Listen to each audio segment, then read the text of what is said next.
स्वातंत्र्याच्या 69 वर्षाच्या काळामध्ये आजपर्यंत फक्त 21 जणांना परमवीर चक्राने सन्मानित करण्यात आले, त्यापैकी जिवंतपणी फक्त 3 आणि आज मी चौथा। जिवंतपणी जणू स्वर्ग आणि मोक्ष मिळाल्याचा अनुभव घेतोय मी आज। ही जांभळी रिबीन आणि 3.49 सेंटीमीटर व्यासाचं हे तांब्याचं पदक, हे सत्य असतं प्रत्येक सैनिकासाठी। आणि आज स्वर्ग असतो, पण या स्वर्गापर्यंत पोहोचण्याचा मार्ग मात्र नरकातून जातो। हा रोल करायचं जेव्हा ठरलं तेव्हा तयारी म्हणून मी खरं सांगायचं तर आधी 2-3 कर्नल ओळखीचे आहेत त्यांना भेटलो। डायरेक्ट परिचयाचे नव्हते पण मी ओळख काढून त्यांना भेटलो आणि खरं सांगायचं तर त्यांच्याबरोबर मी रोल करणार आहे किंवा असं कुठली चर्चा केलीच नाही। त्यांच्याबरोबर मी चक्क कॉफी पिऊन मी फक्त त्यांना ऑब्झर्व केलं, ते कसे बोलतात, त्यांचं बसायचं पोश्चर काय आहे, त्यांचे एटिकेट्स, मॅनर्स, ह्या गोष्टी खूप बारीक सारीक आहेत आणि ह्या बारीक सारीक गोष्टीच कॅरेक्टर बिल्ड करतात। कारण की तसं ऑफबीट कॅरेक्टर आहे, नॉर्मल कॅरेक्टर आपण जेव्हा करतो तेव्हा त्याला कसं करायचं ही लिबर्टी आपल्याकडे असते, पण कर्नल असं वागत नाहीत। आणि बहुतेक वेळा असं होतं की जेव्हा तुम्ही असं एक नाटक करताय हे जेव्हा लोकांना कळतं, एक्स आर्मीमन किंवा आर्मीत असणारी लोकंसुद्धा येऊन ते नाटक बघतात उत्सुकतेपोटी, त्या लोकांच्या समोर एक छबी निर्माण करणं आणि त्यांना ती आपलीशी वाटणं, हे मला असं वाटतं या रोलचं चॅलेंज होतं। त्यामुळे छोट्या छोट्या गोष्टी मी शिकत गेलो या लोकांकडनं जे एक्स आर्मी आहेत किंवा आर्मीत आहेत। आत्ता माझा एक खूप जवळचा मित्र, वर्गमित्र आत्ता लेफ्टनंट कर्नल आहे आर्मीमध्ये, तो दिल्लीत पोस्टेड आहे, तर त्याच्याशी मी गप्पा मारत होतो। ह्या कर्नलशी मी भेटलो, या लोकांना 2-3 जणांना, आणि त्यांना मी ऑब्झर्व केलं आणि त्यानंतर हा या छोट्या छोट्या गोष्टी ॲडअप करत हा रोल मी उभा केला। त्यात फिजिकल गोष्टी तर आहेच आहेत, म्हणजे तुमचं पोश्चर आहे, म्हणजे तुमची चांगली फिजिक असणं म्हणजे चांगलं पोश्चर असणं हा गैरसमज आहे। त्यामुळे चांगली physique with a good posture हे आर्मी तुम्हाला जे देतं, आणि तो ॲटिट्यूड कॅरी करणं, कारण की हा रोल असा आहे की थ्रूआउट द नाटक हा रोल कॅरीच करायला लागतो, अदरवाईज कुठेही मध्ये बॅकफूटवर जाता येत नाही। तर या सगळ्या गोष्टी करत करत करत मी याला गेलो। हेअरकट करायचं खरं सांगायचं तर काही कारण नाही, पण असंच एक जस्ट ॲड ऑन व्हिज्युअली ते छान दिसावं म्हणून मी हे केलं।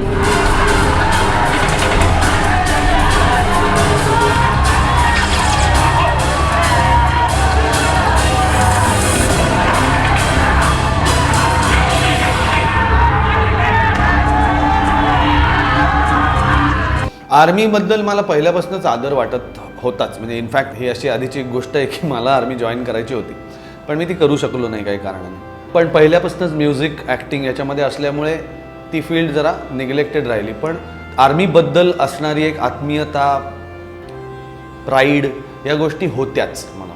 त्यामुळे पहिल्यापासून अगदी असं ठरवलं होतं की 10वी नंतर सायन्स करायचं, 12वी नंतर NDA जॉईन करायचं वगैरे सगळं प्लॅन्स, पण ते काही घडले नाही। पण तरीही माझ्याबरोबरचा एक कोणीतरी आर्मीत आहे आणि एवढ्या चांगल्या पोस्टला आहे याचं कायमच मला अप्रूप आणि अभिमान वाटत आलेला आहे।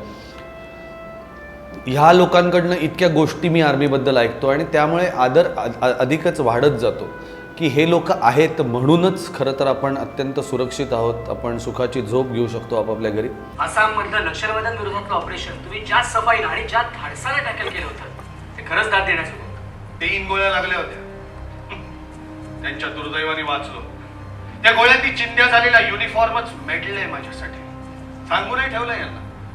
शहीद होईन त्या दिवशी त्याच युनिफॉर्म मध्ये अंतिम संस्कार करा माझे। हे नाटक एक कुठल्या तरी एका सर्टन लिमिटपर्यंत कन्व्हे करतं लोकांना, एस्पेशली लास्टचा जो सिक्वेन्स आहे ज्याच्यात मी सांगतो की ॲक्च्युली आर्मी काय करते आणि कसं सिव्हिलियन्सना त्याचं अजिबातच महत्त्व नाही आहे किंवा ते निग्लेक्ट करतात किंवा गृहीत धरतात की हे आमचं कामच आहे त्यामुळे यांनी केलंच पाहिजे। मध्ये मला एक खूप चांगलं स्टेटमेंट वाचल्याचं आठवतं की आय थिंक आपले रक्षामंत्रींनीच केलं होतं, पर्रिकरांनी, की हमारा सैनिक मारने के लिए ट्रेंड है, मरने के लिए नहीं। त्यामुळे जे गृहीत धरलं जातं आर्मीला ते गृहीत धरणं चुकीचं आहे आणि ज्या परिस्थितीत ही लोक काम करतात, 24 तास काम करतात, ते खरंच म्हणजे त्याची जर जाण प्रत्येक भारतीयाने ठेवली तर मला असं वाटतं की इंटरनल बरेचसे प्रॉब्लेम संपतील। अकळ ही बळ ही तर्क ही सतत सहज सतर्क ही कठोर क्रूर मायेचा जणू एक स्पर्श ही अकार हा उकार हा समर्थ सा बचाव हा विहार वास कुसळुनी मिसळी त्यात लोह हा रणविहा थकविहा निलाजवी हवा तसा नीळकंठ होनी हला हला गिळे जसा सर्वत्र अत्र तत्र हा भाव आणि शस्त्र हा हृदयस्थित लालशाईतील लिखित पत्र हा. मुक्ता आणि मी आम्ही एकमेकांना खूप वर्षांपासून ओळखतोय, पण असं होतं म्हणजे बऱ्याचशा वेळेस असं होतं की आपण एकमेकांना ओळखत असतो पण एकमेकांबरोबर काम करण्याचा योग नाही आहेत. तो योग मुक्ताबरोबर काम करण्याचा ह्या नाटकामुळे आला. Yes, please. Tell me, how may I help you? Sir, commando Ravi Shelar case विषयी काही प्रश्न विचारायचे.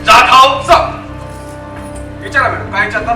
मला अत्यंत गमतीशीर वाटलं होतं आधी, पण खरंच म्हणजे एखादा माणूस कसं आपलं नाव सजेस्ट करू शकतो. या रोलसाठी माझं नाव मुक्ताच्या आईने सजेस्ट केलं की आपण कोणाला घेऊयात, कारण की हा रोल इतका महत्त्वाचा होता, तो कॅरी करणारा माणूस पाहिजे होता, त्या पर्सनॅलिटीचा पाहिजे होता. तर मुक्ताची आई आय थिंक त्या शिक्षिका असल्यामुळे मुलांच्या अंगचे कलागुण ओळखण्याची त्यांची कपॅसिटी खूप जास्त आहे. तर त्यामुळे जेव्हा दिनूदादा, मुक्ता वगैरे हे सगळे लोक कास्टिंगसाठी जेव्हा डिस्कस करत होते तेव्हा मुक्ताच्या आईने सांगितलं की तुम्ही अजय पुरकरांना विचारा आणि मला असं वाटतं की हा रोल ते करू शकतील.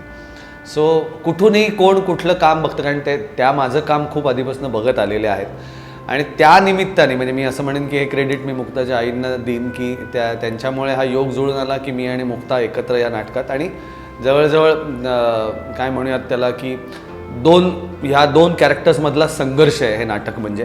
तर त्यामुळे ही खूप सुवर्ण संधी मला चालून आली या नाटकाच्या निमित्ताने. मंत्र श्रद्धेने उच्चारला तर ती पूजा असते, सुडाने उच्चारला तर अघोरी विद्या ठरते. धार्मिक असणं आणि जिहादी होणं यामध्ये, पेट्रिऑटिक आणि फंडामेंटलिस्ट यामध्ये, कर्तव्य आणि कर्तव्याचा अतिरेक यामध्ये एक सीमारेषा असते सर, अगदी पातळ पण असते. ही रेषा जो ओलांडतो ना त्याला यातला फरक कळेपर्यंत फार उशीर झालेला असतो. उत्तम को-आर्टिस्ट आहे मुक्ता, कारण की आम्ही खूप चांगले मित्र आहोत. तर ती आमची जी केमिस्ट्री आहे मित्र म्हणून ती स्टेजवरती दिसते. त्यामुळे पूर्ण टीमच खरं तर माझी कोड मंत्रची की एकमेकांना सांभाळून घेऊन अरे हे असं केलं तर अजून छान वाटेल वगैरे, ह्याच्यात मी मुक्तापासून सगळेच इन्वॉल्ड असतात. हे असं नसतं की हे ह्याला कसं सांगणार किंवा हिला कसं सांगणार, तर असं नाही. We are all very open minded की आम्ही सांगतो की असं जर केलंस तर हे अजून छान होईल. कारण की प्रत्येकाला माहिती असतं की जे जे करतोय आपण ते ओव्हरऑल नाटकासाठीच जास्त महत्त्वाचं आहे. This is what army is all about.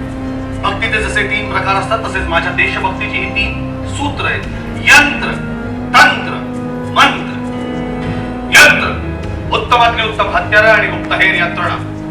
तंत्र प्रत्येक डिपार्टमेंटला माहिती असतं त्यांची जबाबदारी काय आणि ती चोख पार पाडली जाते. मंत्र तिथे चुकीला क्षमा नाही हे सांगणारं 3रं सूत्र म्हणजेच कोड मंत्र. खाली दिलेल्या लिंकवरती सबस्क्राईब करा आणि पाहत रहा मराठी झिंगाट.